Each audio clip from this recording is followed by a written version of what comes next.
We'll talk about the yield curve. The yield curve has been in the news recently because it's been weird. But we have to step back a bit to understand, well, what is normal? What is weird? And why that all matters. Spoiler alert, when the yield curve is weird, people worry. Maybe it means a recession is coming.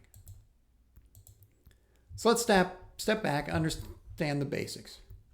Lesson 1 of this class, we talked about discounting the value of money at some future date. The present value is going to be lower as the interest rate rises. An amount of money, W, paid t years in the future is going to be worth W divided by 1 plus R to the t power. As R rises, the present value is going to fall. Bonds are a series of payments of money in the future, not providing just one payment, but instead a whole series, multiple payments, multiple future dates. Bond valuation is a bit more complicated, but it's the same bottom line. As interest rates rise, bond values are going to go down, and vice versa. As interest rates fall, bond values would rise.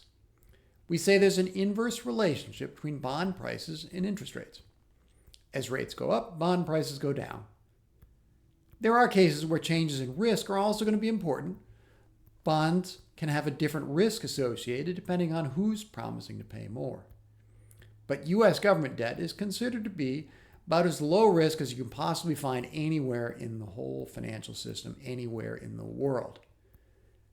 Then we add in the Fisher equation that the nominal interest rate is the sum of the real interest rate and the inflation rate. The short formula version is I, the nominal rate, equals R, the real rate, plus pi, the inflation rate. While in our simplest case we talked about the interest rate, the real world is more complicated. There are slightly different interest rates for different dates in the future. Money to be paid 1 year from now is discounted at a bit of a different rate than money paid 30 years from now. That's the term structure of interest rates. Usually, longer time horizons have a higher interest rate. If you're buying a bond, paying a rate of interest over the next 30 years, you want a little higher rate because you're locking up some of your money for 30 years. Versus if you buy a bond for just 1 year, you're only locking up for 1 year. Small investors understand this. If you go to a bank and look at their rates for CDs, certificates of deposit, you'd find the longer you're willing to lock up your funds, the better the rate is going to be. So that is called the yield curve term structure. There are different market interest rates for different maturities. At the beginning of the class, we made an assumption there's just the interest rate. But now we add a little more complexity. Note there are lots of different prices for somewhat different maturities.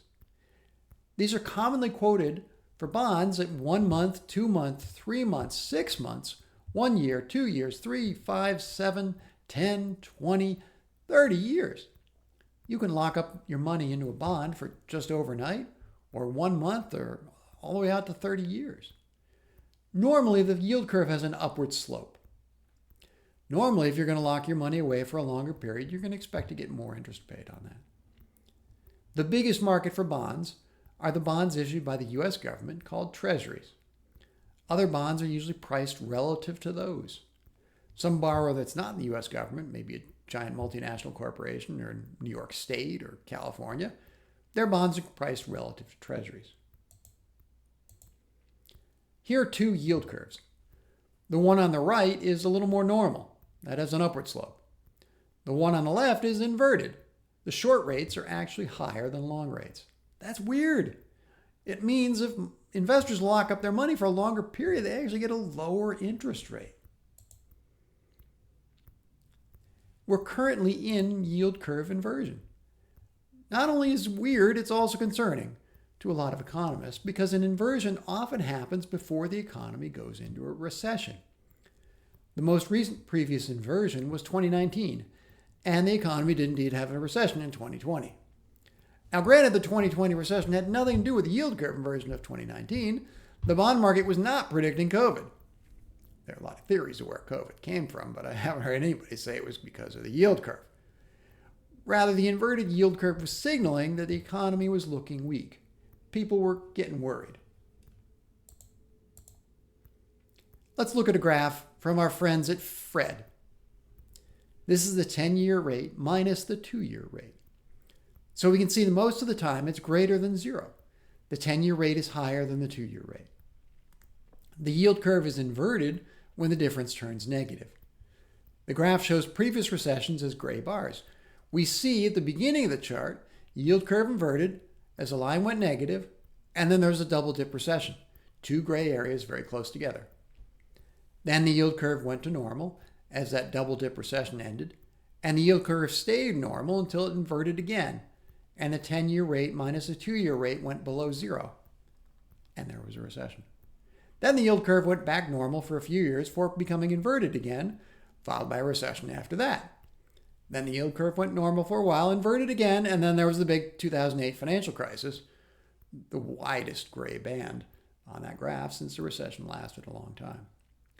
The yield curve went back to normal before inverting again, and we had the short COVID recession. Then the yield curve went weird again, the difference falling below zero, and now we're waiting, and people are wondering, is there a recession coming? Is that a big worry? Now why? Why does an inverted yield curve signal there may be a recession in the forecast? It's not because anything particularly scary, it's just showing expectations of people in the market.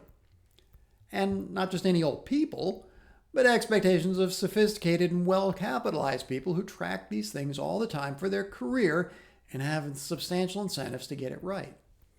The inversion shows that the market expects that in the short term, interest rates will be higher than over the longer term.